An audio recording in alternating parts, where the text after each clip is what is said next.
Minsan, sa buhay, akala mo, masaya ka na. Akala mo, kompleto ka na.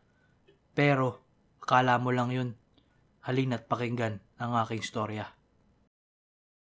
Di ko alam kung paano sisimulan. Hangad ko lamang ang kasarinlan. Dito sa puso kong nag-aalinlangan. Tila ba kulang ang aking pagkatao, kaya tinahanap ko ang kukumpleto. Ngunit sino nga ba ang kukumpleto? Buong akala ko'y bagong karanasan. Dahil para sa akin, ang buhay ay hindi pahabaan, kundi pasarapan. At yan ang aking naging basihan kung paano tingnan ang buhay. Kaya't ako'y hayahay, inumang walang humpay. Lahat ng gusto ko, ginawa ko. Lahat na magpapasaya sa akin, ginawa ko. Lahat ng inakala kong magpapasaya sa akin, ginawa ko. Ngunit kapag ako'y nag-iisa, ako'y napapaisip, ito ba ang buhay na gusto ko? Hindi eh.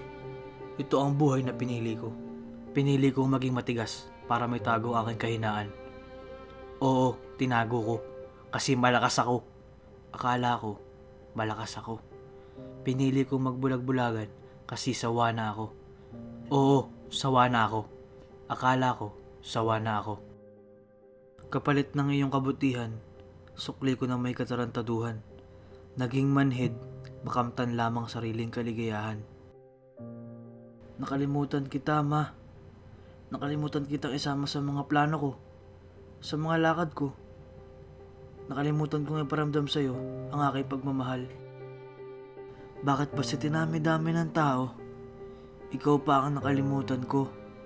Samantalang ako ang nangunguna sa listahan mo. Bakit hindi kita napapansin? Samantalang konting kubot ko lamang ay pansin mo na ako. Yan ang mga tanong sa isip ko. Mga tanong na hindi agad nasagot. Mga tanong na babaunin ko buong buhay ko. Patawad, ma. Patawad. Kung nasan ka man ngayon, ma, sana naririnig mo ako. Ang tanging magagawa ko na lamang ay humalig sa hangin na sana'y dadampi ito sa iyong pisngi. Di ko man nasasabi at naipaparamdam sa iyo noon. Pero mahal kita, ma. Mahal na mahal. Sigurado ako nagpapalakpakan ng mga tenga mo ngayon.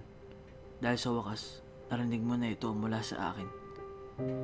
Pero labis na kalungkutan naman ng aking nararamdaman.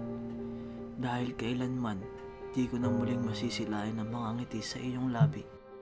Bago ko tapusin, sana'y inyong napansin na sa ating pagtanda ay ang pagtanda din nila. Na sa paglipas ng araw ay ang paglipas din ng mga araw nila.